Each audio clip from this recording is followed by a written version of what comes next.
সূরাতুন নাস। ইনশাআল্লাহ আমরা এই সূরা সম্পর্কে আজকে আলোচনা করব, এই সূরা দিয়ে, এবং এখান থেকে আমরা শিক্ষা গ্রহণ করব, জীবনে বাস্তবায়ন করব। আল্লাহ রাব্বুল আলামিন আমাদের সবাইকে সঠিক বুঝ দান করুন। আমিন। আল্লাহ রাব্বুল আলামিন পবিত্র কোরআনে 114টি সূরা নাযিল করেছেন। কয়টি সূরা? 114টি সূরা। ছোট বড় মিলিয়ে সর্বমোট 114টি সূরা রয়েছে। আর এই 114টি সূরার মধ্যে 110 নম্বর সূরা হচ্ছে সূরাতুন নাস। 110 নম্বর সূরা হচ্ছে সূরাতুন নাস। সূরাতুন নাস, নাসরুন শব্দের অর্থ হচ্ছে সাহায্য। নাসরুন শব্দের অর্থ হচ্ছে সাহায্য। প্রিয় নবীজির হাদিসে ইরশাদ হয়েছে, সূরাতুন নাসরকে কোরআনের 4 ভাগের এক ভাগ করা হয়েছে। কোরআনটাকে যদি 4 ভাগ করা হয়, এই 4 ভাগ করে এক ভাগের যে মর্যাদা, আল্লাহ রাব্বুল আলামিন হাবিব বিশ্ব নবী এই সূরাতুন নাসরকে 4 ভাগের এক ভাগ করেছে কোরআনে। কয় ভাগের এক ভাগ? 4 ভাগের এক ভাগ। নবী করিম সাল্লাল্লাহু আলাইহি ওয়াসাল্লামের উপরে সময়ের পরিপ্রেক্ষিতে বিভিন্ন সময়, বিভিন্ন হাজত, বিভিন্ন প্রয়োজনে আল্লাহ রাব্বুল আলামিন জিবরাইলের মাধ্যমে সূরা নাযিল করেছেন। সূরা ফাতিহা, সূরা নাস, এটা 23 বছর বসে পৃথিবীতে আগমন করেছেন। আল্লাহ রাব্বুল আলামিন একটু একটু করে নাযিল করে করে সর্বপ্রথম আল্লাহ রাব্বুল আলামিন যে কোরআনের সূরাটি নাযিল করেছেন সেটা হচ্ছে সূরাতুল আলাকের প্রথম 5 আয়াত। সূরাতুল আলাকের প্রথম 5 আয়াত, এটা হচ্ছে আংশিক। প্রথমে কি আংশিক নাযিল করলেন আয়াত, 5 আয়াত। এবং আল্লাহ রাব্বুল আলামিন কোরআনে সর্বপ্রথম পূর্ণাঙ্গ যে সূরাটি নাযিল করেছেন, সর্বপ্রথম খেয়াল করবেন, অত্যন্ত গুরুত্বপূর্ণ কথা, যে কোরআনের সর্বপ্রথম পূর্ণাঙ্গ যে সূরা নাযিল করেছেন সেটা হচ্ছে সূরাতুল ফাতিহা। সূরাতুল ফাতিহা সর্বপ্রথম নাযিলকৃত আয়াত হচ্ছে সূরা আলাকের 5 আয়াত। সর্বপ্রথম নাযিলকৃত সূরা হচ্ছে সূরাতুল ফাতিহা, সূরাতুল ফাতিহা। এবং সর্বশেষ আল্লাহ রাব্বুল আলামিন পৃথিবীতে পূর্ণাঙ্গ সূরা হিসেবে যে সূরাটি নাযিল করেছেন সেই সূরাটি হলো সূরাতুন নাস। সূরাতুন নাস। এরপরে আল্লাহ রাব্বুল আলামিন যে আয়াত হিসেবে পৃথিবীতে সর্বশেষ যে আয়াতখানা নাযিল করেছেন সেটি হচ্ছে আল্লাহ রাব্বুল আলামিনের সূরা মাইদার মধ্যে রয়েছে, যে আল্লাহ রাব্বুল আলামিন বলেছেন যে আল ইয়াউমা আকমালতু লাকুম দীনাকুম ওয়া আতমামতু আলাইকুম নি'মাতি ওয়া রাদিতু লাকুমুল ইসলামা দীনা। পৃথিবীতে কোরআনের সর্বশেষ আল্লাহর পক্ষ থেকে নাযিল হয়েছে এই আয়াতখানা। আর সর্বশেষ সূরা হচ্ছে সূরাতুন নাসর, মানে পূর্ণাঙ্গ সূরা হিসেবে। আজকে ইনশাআল্লাহ এই সূরাতুন নাসর সম্পর্কে আমরা আলোচনা করব। আল্লাহ রাব্বুল আলামিন আমাদের সবাইকে এখান থেকে শিক্ষা গ্রহণ করার তৌফিক দান করুন। আমিন। আল্লাহ রাব্বুল আলামিনের হাবিব বিশ্বনবীর উপরে যখন এই সূরাটি নাযিল হয়েছে, নাযিল হওয়ার পরে প্রিয় নবীজি বুঝে গেলেন যে আল্লাহ রাব্বুল আলামিনের তার নবুয়তের পরিসমাপ্তির সংবাদ দিয়েছেন। কিসের সংবাদ দিয়েছেন? নবুয়তের পরিসমাপ্তি, অর্থাৎ প্রিয় নবীজির জীবনের শেষ সংবাদ দিয়েছেন। অর্থাৎ প্রিয় নবীজির বিদায়ের সময় হয়ে গেছে। প্রিয় নবীজির বিদায়ের সময় হয়ে গেছে। আল্লাহ রাব্বুল আলামিন এই সূরার মাধ্যমে সেই ইঙ্গিত করলেন।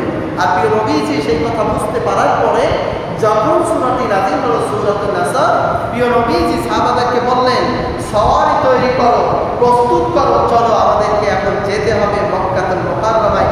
যেই ভাষণটি এখন আমরা শুনি প্রিয় নবী বিখ্যাত খুতবা, যে নবী করিম সাল্লাল্লাহু আলাইহি ওয়াসাল্লাম বিদায় হজের ভাষণ নামে আমরা জানি। সেটা কি বিদায় হজের ভাষণ। এই বিদায় হজের ভাষণের আগে সূরাতুন নাস নাযিল হয়েছে।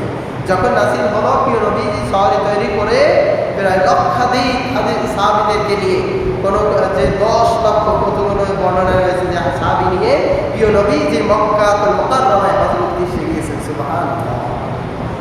এবং সেখানে গিয়ে সেই বিখ্যাত খুতবা, বিদায় হজের ভাষণটা তিনি সেখানে দিয়েছেন।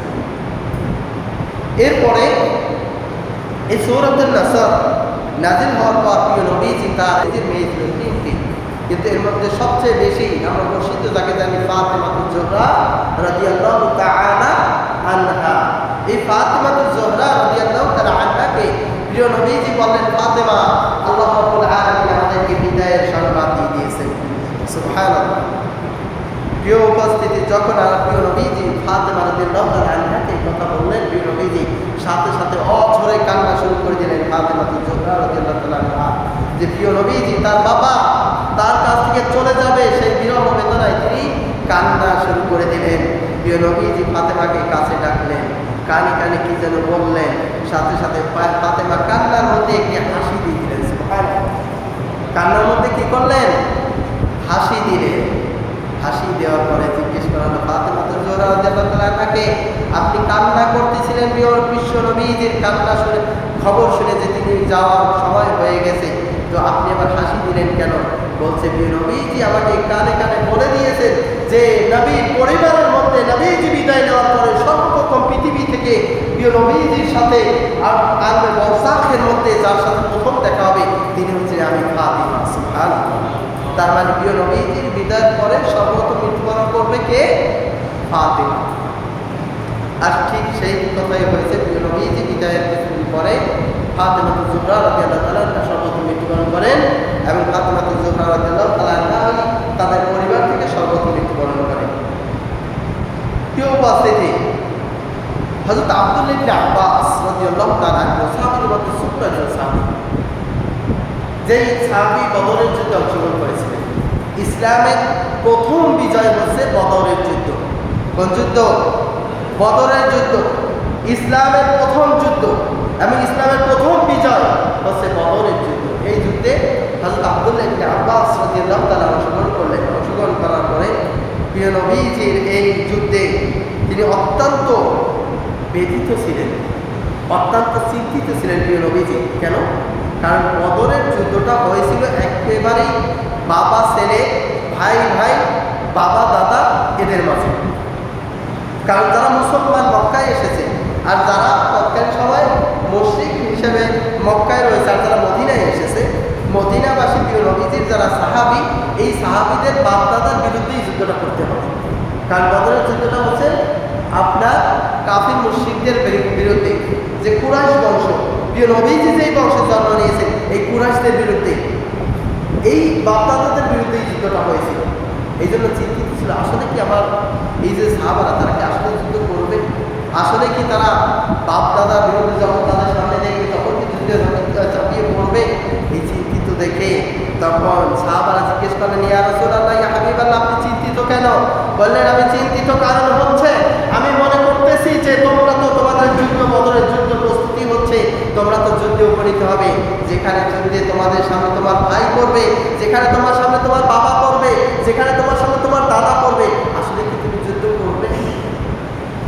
সাহাবারা তখন উদ্দেশ্য করে বলেছিলেন প্রিয় নবীজিকে, যে যেমন মূসা আলাইহিস সালাতু ওয়াস সালামকে হাওয়ারিয়িনরা তার উম্মতরা বলেছিল, ইয়া রাসূলুল্লাহ, ইয়া হাবিবাল্লাহ, যে আমরা এখানে বসে পড়লাম, তুমি এবং তোমার রব যাও যুদ্ধ করো, আমরা ওই ধরনের কথা কখনো বলবো না। সুবহানাল্লাহ। এবং যুদ্ধে ঝাঁপিয়ে পড়লেন, বিজয় লাভ করলেন। এই বদরের যুদ্ধের ব্যাপারে এখন আব্দুল্লাহ ইবনে আব্বাসের ব্যাপারে বলছিলেন, যে আব্দুল্লাহ ইবনে আব্বাসকে ওমর ফারুক রাদিয়াল্লাহু তাআলা আনহু বদরের যুদ্ধে অংশগ্রহণকারী সাহাবীদের সাথে তুলনা করতেন, এবং সাহাবীদের মধ্যে যেই সকল সাহাবা 313 জন, কতজন? 313 জন বদরের যুদ্ধে অংশগ্রহণ করেছে। প্রিয় নবীজির সাহাবী ছিল কত? 313 জন। এই 313 জন সাহাবীর মর্যাদা আলাদা, কারণ এটাই হচ্ছে প্রথম ঈমানের পরীক্ষা। আর প্রথম ঈমানের পরীক্ষা যারা দিয়েছে তাদের মর্যাদাটাও একটু বদরি সাহাবী হিসেবে আলাদা নামকরণ করা হয়েছে। এদেরকে কি বলা হয়? বদরি সাহাবী, মানে বদরের যুদ্ধে যারা অংশগ্রহণ করেছে। তো এই বদরি সাহাবীদের মধ্যে আব্দুল্লাহ ইবনে আব্বাস ছোট মানুষ ছিলেন। ওমর ফারুক রাদিয়াল্লাহু তাআলা বিভিন্ন সময় বিভিন্ন কথায় আব্দুল্লাহ ইবনে আব্বাসের কথা তুলতেন। এখন কতিপয় সাহাবা যারা মুরব্বী বয়স্ক সাহাবা ছিল, তাদের মধ্যে একটি যে ছোট ছেলে, একে টানার বিষয়টা কেন? তখন একদিন ওমর ফারুক রাদিয়াল্লাহু তাআলা সবাইকে ডাকলেন, ডেকে বললেন, যখন প্রিয় নবীজির পর সূরাতুন নাসর নাযিল হয়েছে, তৎকালীন সময় যখন নাযিল হওয়ার পরে সাহাবীদেরকে বিভিন্ন জনকে জিজ্ঞেস করলেন, তুমি সূরা নাসর সম্পর্কে কি বলো, তোমার কি ধারণা? বলছে, আল্লাহ এখানে আমাদের বিজয়ের কথা বলছে, আল্লাহ রাব্বুল আলামিন আমাদের এখানে আমাদের জন্য আল্লাহ সাহায্যের কথা বলেছে, আল্লাহ আমাদের এই সকল বিষয় এখানে ইন্ডিকেট করেছে। যখন এই কথা বললেন তখন এভাবে একজন একজন করে জিজ্ঞেস করলেন, সবাই এভাবে মতামত দিল। হযরত আব্দুল্লাহ ইবনে আব্বাস রাদিয়াল্লাহু তাআলা আনহুকে বললেন, তোমারও কি মতামত এদের মতো? তুমিও কি এই একই বিষয়ে ধারণা করো যে এখানে আল্লাহ আমাদের বিজয়ের কথা বলেছে, অথবা আল্লাহ রাব্বুল আলামিন আমাদেরকে তার বিজয় আসলে কি করবে এই বিষয় বলেছে? আব্দুল্লাহ ইবনে আব্বাস রাদিয়াল্লাহু তাআলা আনহু বললেন, না, আমার ধারণাটা একটু ভিন্ন। সেটা হচ্ছে এই সূরার মাধ্যমে আল্লাহ রাব্বুল আলামিন নবীজির বিদায়ের কথা বলেছে। সুবহানাল্লাহ। তার কথা বলেছেন প্রিয় নবীজির বিদায়ের কথা। ওমর ফারুক রাদিয়াল্লাহু তাআলা বললেন, আমি সেই কথাটাই বিশ্বাস করি। প্রিয় বাবারা, এই সূরাটি সম্পর্কে এই জন্যই নিয়ে এসেছি যে আল্লাহ রাব্বুল আলামিন এখানে আমাদেরকে কিছু কাজ বলে দিয়েছে। বিজয় আসলে, সফলতা অর্জন করলে তখন আমাদের করণীয় কি? যখন আপনি সফল হবেন কোনো কাজে তখন আপনার করণীয় কি? এই সম্পর্কে আল্লাহ রাব্বুল আলামিন জিজ্ঞেস করেছেন। আল্লাহ রাব্বুল আলামিন বললেন, ইযা জাআ নাসরুল্লাহি ওয়াল ফাত। আল্লাহ রাব্বুল আলামিন সূরা মধ্যে বলেন, ইযা জাআ, যখন আসবে, যখন আসবে নাসরুল্লাহ, আল্লাহর সাহায্য। কার সাহায্য? কার সাহায্য আসবে? আল্লাহর সাহায্য আসলে, আল্লাহর সাহায্য অবধারিত মুমিনদের জন্য। এই মুমিনদের যখন সাহায্য আসবে তখন সেই সাহায্য ঠেকানোর মতো ক্ষমতা কার থাকে? থাকে। এই জন্য আল্লাহ ইযা জাআ নাসরুল্লাহ, যখন আল্লাহর পক্ষ থেকে আল্লাহর সাহায্য আসবে, ওয়াল ফাত, সাথে সাথে যখন আল্লাহর পক্ষ থেকে সাহায্যের মাধ্যমে যখন বিজয় আসবে। কি আসবে? কি আসবে? বিজয় আসবে। যখন সাহায্য আসবে, বিজয় আসবে, তখন আল্লাহ রাব্বুল আলামিন ওয়ারাইতান নাসা ইয়াদখুলুনা ফি দীনিল্লাহি আফওয়াজা। আল্লাহ রাব্বুল আলামিন বললেন, বিশ্বনবীকে বললেন যে ওয়ারাইতান নাস, আপনি দেখতে পারবেন মানুষদেরকে, দেখতে পারবেন মানুষদেরকে। ওয়ারাইতান নাসা ইয়াদখুলুনা ফি দীনিল্লাহি আফওয়াজা, যে মানুষ তখন দলে দলে ইসলামের ছায়াতলে প্রবেশ করতে শুরু করে দেবে। সুবহানাল্লাহ। কোথায় প্রবেশ করবে? ইসলামের নিচে, ইসলামের ছায়াতলে, ইসলামের পূর্ণ সুশীতল শান্তি তখন মানুষ গ্রহণ করার জন্য ব্যক্ত হয়ে যাবে। যত আতঙ্ক ছিল ইসলামের কথা বলতে, কোরআনের কথা বলতে যত আতঙ্ক ছিল, আতঙ্কগুলো কেটে গিয়ে মানুষগুলো দলে দলে ইসলামের মধ্যে প্রবেশ করবে। সুবহানাল্লাহ। কোথায় প্রবেশ করবে মানুষেরা? ইসলামের ছায়াতলে, ইসলামের ছায়াতলে প্রবেশ করবে। ওয়ারাইতান নাসা, দেখবেন আপনি মানুষদেরকে, দেখবেন কি? মানুষদেরকে দেখবেন কি? ইয়াদখুলুনা, ইয়াদখুলুনা, তারা প্রবেশ করবে। ইয়াদখুলুনা, তারা কি করবে? প্রবেশ করবে। কোথায় প্রবেশ করবে? ফি দীনিল্লাহ, আল্লাহর দ্বীনের মধ্যে, আল্লাহর দ্বীনের মধ্যে। আফওয়াজা, দলে দলে। কিভাবে? দলে দলে প্রবেশ করবে। কিভাবে প্রবেশ করবে? দলে দলে প্রবেশ করার এই পরিস্থিতি দেখে আপনারা উল্লাসিত হবেন না, উল্লাসিত হবে না। আল্লাহ রাব্বুল আলামিন বলে দিলেন যে এই সময়, বরঞ্চ এটা হচ্ছে আল্লাহ রাব্বুল আলামিন পক্ষ থেকে মক্কা বিজয়ের একটি বিষয়। নবীজির বিজয়ের সময় যখন ইসলামটা কমপ্লিট রূপে পৃথিবীর বুকে ধারণ করবে, আল্লাহ রাব্বুল আলামিন যখন বললেন, আল ইয়াউমা আকমালতু লাকুম দীনাকুম ওয়া আতমামতু আলাইকুম নি'মাতি, যে আল ইয়াউমা আকমালতু লাকুম, আমি আজকের এই দিনে ইসলামটাকে পরিপূর্ণতা দান করেছি। কি দান করেছি? পরিপূর্ণতা দান করেছি।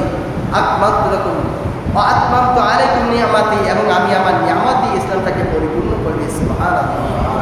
ওয়া রাদিতু লাকুমুল ইসলাম দীনা, আমি আল্লাহ, স্বয়ং আল্লাহ এই দিনের উপর সন্তুষ্ট হয়ে গেছি। সুবহানাল্লাহ। অতএব প্রিয় বাবা ভাইয়ের, আল্লাহ রাব্বুল আলামিন এরপর বললেন, তার যখন বিজয় আসবে তখন তোমাদের কর্তব্য কি? পরে আয়াতে বললেন, ফাসাব্বিহ বিহামদি রাব্বিকা ওয়াস্তাগফির ইন্নাহু কানা তাওয়াবা। ফাসাব্বিহ, অথবা তোমাদের উপর বেশি বেশি কর্তব্য হলো যখন তোমরা বিজয় পাবে, উল্লাসিত হয় না। কারণ মানুষ, একটা কথাই আছে, মানুষ যখন দিনের ছোঁয়া পেলে আল্লাহর নাম ভুলে যায়। একটা কথা আছে না? দিনের ছোঁয়া পেলে আল্লাহর নাম ভুলে যায়। বিজয় আসলে তখন মানুষ কি? আল্লাহকে ভুলে যায়। এতদিন যারা এসে মসজিদে নামাজ পড়েছে, এখন হয়তো আবার এসে কি নামাজ ছেড়ে এসে বিশাল বিশাল এক একজন নেতা হয়ে যাবে। হতে পারে না। সাবধান। এতদিন যেভাবে আল্লাহকে ডেকেছেন, এতদিন যেভাবে আল্লাহর কাছে আপনি মাজলুম বলেছেন, আপনার কারণে যেন কোনো ব্যক্তি আবার মাজলুম হয়ে না যায়। আপনি যেমন মাজলুম ছিলেন আপনার কাছে, হ্যাঁ আপনি মাজলুম ছিলেন, আল্লাহ রাব্বুল আলামিন আপনার দোয়াকে যদি কবুল করে, আপনার কারণে যেন কোনো ব্যক্তি মাসরুম হয়ে না যায়। সাবধান। আল্লাহ রাব্বুল আলামিন বলেন ফাসাব্বিহ, বিজয় পাওয়ার সাথে সাথে তুমি বেশি বেশি তাসবিহ করো। এর আগে তুমি যদি শুধু 5 ওয়াক্ত ফরজ নামাজ পড়ে থাকো, এখন তুমি এর সাথে নফল নামাজ যুক্ত করো। এর আগে যদি শুধু তুমি ফরজের মধ্যে সীমাবদ্ধ থাকো, এখন তুমি সুন্নাতগুলোকে বেশি বেশি তাকিদ দাও। কারণ এর মাধ্যমে তোমার আল্লাহ রাব্বুল আলামিন সন্তুষ্ট অর্জন হবে। আল্লাহ রাব্বুল আলামিন বিহামদি রব্বিকা, এবং আল্লাহর বেশি বেশি প্রশংসা করো। কার প্রশংসা করতে হবে? বিজয়, দুঃখ, দুর্দশা সবকিছু কার পক্ষ থেকে আসে?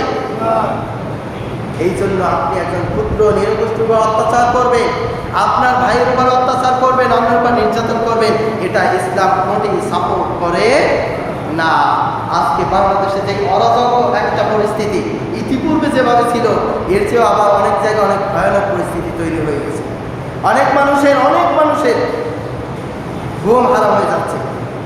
হ্যাঁ, আপনি যদি নির্যাতিত হয়ে থাকেন, সেই নির্যাতন হওয়ার কারণে আপনি আল্লাহর কাছে জবাব দিয়েছেন, আল্লাহ আপনাকে বিজয় দিয়েছে। আপনি যদি নির্যাতিত হয়ে থাকেন, আপনার সেই পরিস্থিতিটা শান্ত করে দিয়েছেন আল্লাহ।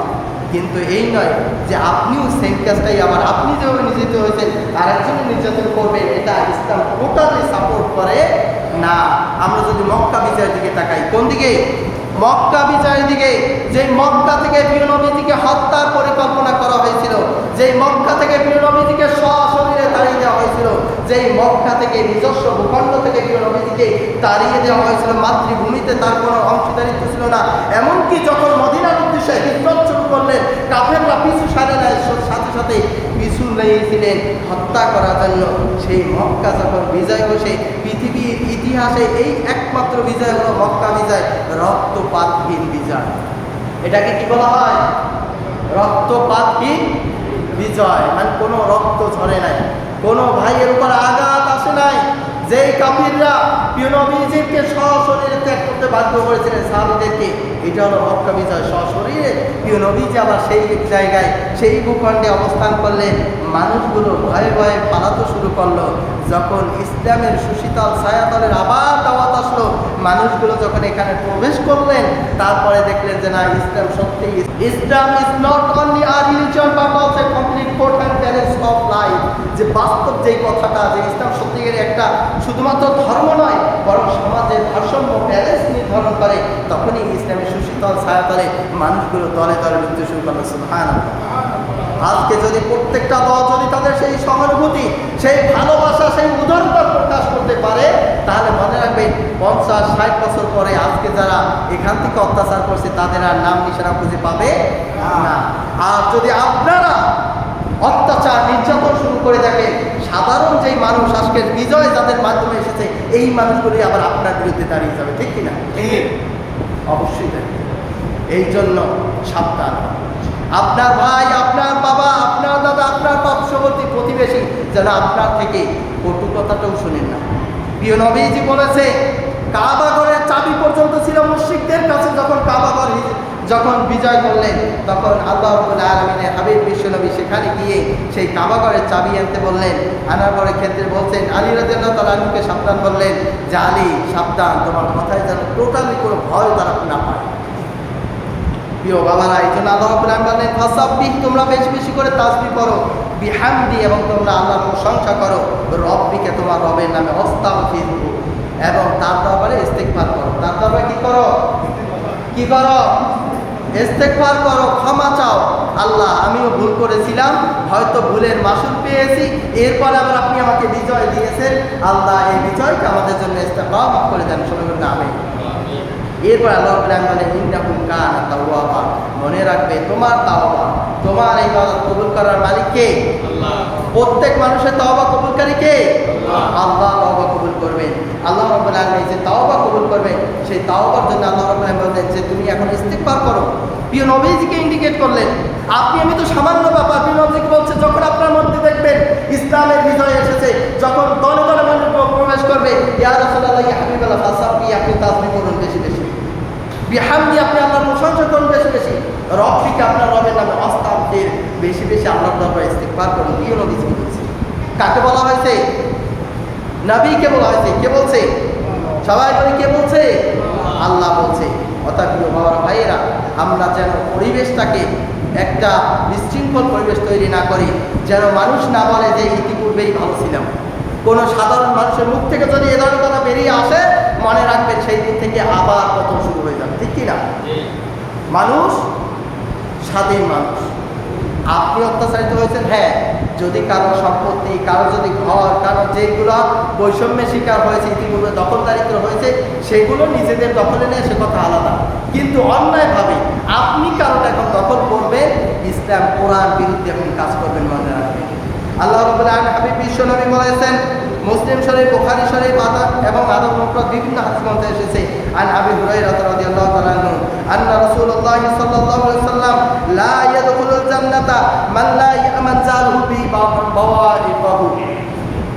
আল্লাহ হাবিব বিশ্বনবী বলেছেন, শুনে রাখো, ওই ব্যক্তি মুসলমান নয়, ওই ব্যক্তি পরিপূর্ণ মুসলমান হতে পারবে না যেই মুসলমানদের থেকে তার পরিবার, তার প্রতিবেশী, তার পার্শ্ববর্তী, তার যেই লোকজন রয়েছে তারা তার থেকে নিরাপদ নয়। আপনার থেকে আপনার প্রতিবেশী, আপনার পার্শ্ববর্তী লোক যদি নিরাপদ না থাকে, তাহলে আপনিও মুসলমান নয়। বুখারী হাদিস নবীজি বলেছেন, আপনার নিরাপদ করার দায়িত্ব আপনার সমাজকে স্টেবিলিটি একটা পর্যায়ে নিয়ে আসার জন্য দায়িত্ব আপনাদের প্রত্যেকের। পরিবেশকে বিচ্ছিন্ন করা যাবে না। আমরা শান্তিপূর্ণ একটা পরিবেশ গঠন করার জন্য আল্লাহ রাব্বুল আলামিন সুযোগ দিয়েছে, আর এই সুযোগটাকে কাজে লাগাতে হবে কি হবে না? আমরা লাগাতে চাই কি চাই না? আল্লাহ রাব্বুল আলামিন পবিত্র কোরআনের মধ্যে বলেছেন, 5 নম্বর সূরা মায়েদার মধ্যে 32 নম্বর আয়াতে বলেন, মান কাতালা নাফসান বিগাইরি নাফসিন আও ফাসাদিন ফিল আরদি ফাকান্না কাতালান নাস জামিআ ওয়া মান আহইয়াহা ফাকান্নামা আহইয়ান নাস জামিআ। আল্লাহ রাব্বুল আলামিন পবিত্র কোরআনে 5 নম্বর সূরা মায়েদার মধ্যে 32 নম্বর আয়াতে বলেন, মান কাতালা নাফসান, যেই ব্যক্তি কোনো মানুষকে হত্যা করলো, যেই ব্যক্তি কোনো মানুষকে হত্যা করলো, বিগাইরি নাফসিন, কোনো মানুষ যখন কোনো মানুষকে হত্যা করলো, আও ফাসাদিন, অথবা জমিনের মধ্যে ফাসাদ তৈরি করলো, বিশৃঙ্খলা তৈরি করলো। আপনি যদি বিশৃঙ্খলা তৈরি করেন, যে বিশৃঙ্খলা তৈরি হয়েছিল সেখান থেকে একটা পরিবেশে এসেছে, আবার যদি আপনি বিশৃঙ্খলা তৈরি করেন, আপনার ব্যাপারে আল্লাহ রাব্বুল আলামিন বলেন, ফাকান্নামা কাতালান নাস জামিআ, সে যেন ওই ভূখণ্ডে ওই জায়গার সম্পূর্ণ সকল মানুষগুলোকে হত্যা করলো। বলুন নাউযুবিল্লাহ। কোরআনের আয়াত, আমি বলিনি, আল্লাহ বলে দিয়েছে যে একটা স্থিতিশীল পরিবেশে আসার পরে সেই পরিবেশটাকে আবার বিশৃঙ্খলা তৈরি করার জন্য যদি কেউ কাজ করে, কেউ ইন্ধন দিয়ে থাকে ফাসাদ তৈরি করার জন্য, বা কোনো মানুষের জীবনকে কেড়ে নেওয়ার জন্য যদি কেউ কোনো কাজ করে থাকে, ফাকান্নামা কাতালান নাস জামিআ, সে যেন ওই ভূখণ্ডের সকল মানুষগুলোকে হত্যা করলে যে গুনাহ হয় তার আমলনামায় সেই গুনাহ লিখে দিবেন কে? লিখে দিবে? আল্লাহ রাব্বুল আলামিন বলেন, এরপরে আবার বললেন, আমান আহইয়াহা, এবং যদি কাউকে জীবন দেয়া হয়, কোনো মানুষকে যদি জীবন দিয়ে থাকে, নিরাপদ দায়িত্ব করে থাকে, নিরাপদ আশ্রয়ের ব্যবস্থা করে দেওয়া হয়, আল্লাহ রাব্বুল আলামিন বললেন, ফাকান্নামা আহইয়ান নাস জামিআ, সে যেন ওই ভূখণ্ডের সকল মানুষগুলোকে সুন্দর একটি আবাসনের ব্যবস্থা করে দিল। সুবহানাল্লাহ। অতএব আজকের বাংলাদেশে ঠিক আছে, আপনারা অনেকে অত্যাচারিত, নির্যাতিত ছিল, সেই মানুষগুলো এখন সুন্দর একটি পরিবেশ পেয়েছে। অনেক মানুষ 10-15 বছর নিজের ঘর থেকে এখানে সেখানে অবস্থান করতে হয়েছে, আজকে পরিবেশে এসেছেন। আপনি যদি এসে আবার আপনি সেই পরিবেশ তৈরি করে থাকেন, তাহলে মনে রাখেন সময় ঘুরে ঘুরে সময় চলে আসে। অতএব আমাদের দায়িত্ব হচ্ছে, আমরা বৈষম্যের শিকার হয়েছি, প্রিয় নবী যে আমরা যদি সত্যি মুসলমান হই, সত্যি রসুলের আদর্শ যদি ধারণ করে থাকি, রাসূলের আদর্শ দেখাবো মক্কা বিজয়ের মতো। কিসের মতো? সবাই বলে কিসের মতো? মক্কা বিজয়ের মতো। যে ভূখণ্ড ছেড়ে যেতে হয়েছে, আসার সময় কাউকে তুই করে বলা হয় নাই, বিনা রক্তপাতে যে বিজয় হয়েছে সেই বিজয়টা করব। আমাদের পরিবেশ স্থিতিশীল হলে আমাদের জন্য কল্যাণ। আর যদি বিশৃঙ্খলা তৈরি হয়, এখনও যদি বিশৃঙ্খলা আবার তৈরি হয়, এই পরিবেশের জন্য দায়ীও আমরা, এবং এর জন্য যে বিপদ আসবে সেগুলো আসবে কি আমাদের উপর নাকি অন্য কার উপর? তার উপর আসবে। মনে রাখবেন, আলটিমেটলি আপনি আমি ভুক্তভোগী হব। এবং এমন আরও একটা বিষয় হলো যে এই বিজয় উল্লাসে মেতে আমরা যদি আল্লাহকে ভুলে যাই তাহলে আল্লাহ রাব্বুল আলামিন আবার আমাদের উপরে এই বিষয়টাই আবার ঘুরিয়ে দিতে পারে কি পারে না? অন্য আমার মাধ্যমে এভাবে তৈরি হতে পারে কি পারে না? এই জন্য আপনি আঘাতপ্রাপ্ত হয়েছেন, আপনি উদারতার পরিচয় দেন। আপনি কষ্ট পেয়েছেন, আপনি উদারতার পরিচয় দেন। আপনাকে বুকে টেনে নেবে, আপনাকে বলে আসলেই আফসোস করবে যে আমি এই মানুষটার সাথে এই আচরণ করেছিলাম, অথচ এই মানুষটার চরিত্র এত ভালো, আমি বুঝতে পারিনি। সে নিজে নিজে আফসোস করবে কি করবে না? অতএব আমরা একটা সুন্দর পরিবেশ তৈরি করি। প্রিয় বাবা ভাইয়েরা, আমরা সুন্দর পরিবেশ তৈরি করলেই আল্লাহ রাব্বুল আলামিন নিয়ামত আসবে। আল্লাহ রাব্বুল আলামিন বলছেন যে যখন কোনো নিয়ামত আল্লাহ রাব্বুল আলামিন দিয়ে থাকেন তখন নিয়ামতের শুকরিয়া জ্ঞাপন করলে, নিয়ামতের শুকরিয়া করলে আল্লাহ তাদের উপরে তার নিয়ামতকে আরও বাড়িয়ে আর যদি নিয়ামতের শুকরিয়া না করে তাহলে এই মানুষগুলো পারে নিয়ামতকে আরও কমিয়ে দিয়ে আল্লাহ আযাবে পরিণত করে দেন। এই কথাটাও একই আয়াতে বলছে যদি নিয়ামত শুকরিয়া করা না হয় তাহলে গজব দেয় কে? আল্লাহ রাব্বুল আলামিন। একসময় বিভিন্ন জায়গায় আফসোস হয়, মানুষগুলো তারা অবশ্যই হবে। আরিফ বিন হাবিব বর্তমান সময়ের সবচেয়ে বিনয়ী বক্তা, কোরআন হাদিস থেকে রেফারেন্স দিয়ে কথা বলে। এই জুমার আগের জুমায় তাকে মসজিদ থেকে বিদায় দেওয়া হয়েছে এই মানুষের পক্ষে কথা বলার জন্য, বলেন না হয়। আর সেই লোকটাকে এখন সুন্দর বরণ করে আবার মসজিদ নিয়ে আসা হবে। এবং অসংখ্য মসজিদে অসংখ্য বিশৃঙ্খলা তৈরি হয়েছিল এই বর্তমান পরিস্থিতির উপরে। তো আল্লাহ বিজয় দিয়েছে। এই যে কোরআনের কথা বলতে অনেক জায়গায় অনেক মাহফিলে বাধা এসেছে, দেখেছি। আবার যদি আপনারাও সেইভাবে তৈরি করেন তাহলে আপনারাও সেই জন্য দায়ী হবেন, সেটাই হবে। অতএব আসুন আল্লাহ রাব্বুল আলামিন আমাদের সবাইকে কোরআন এবং হাদিস অনুসারে জীবন গড়ার তৌফিক দান করুন। আল্লাহ আমাদের সবাইকে সঠিক বুঝ দান করুন। আমিন।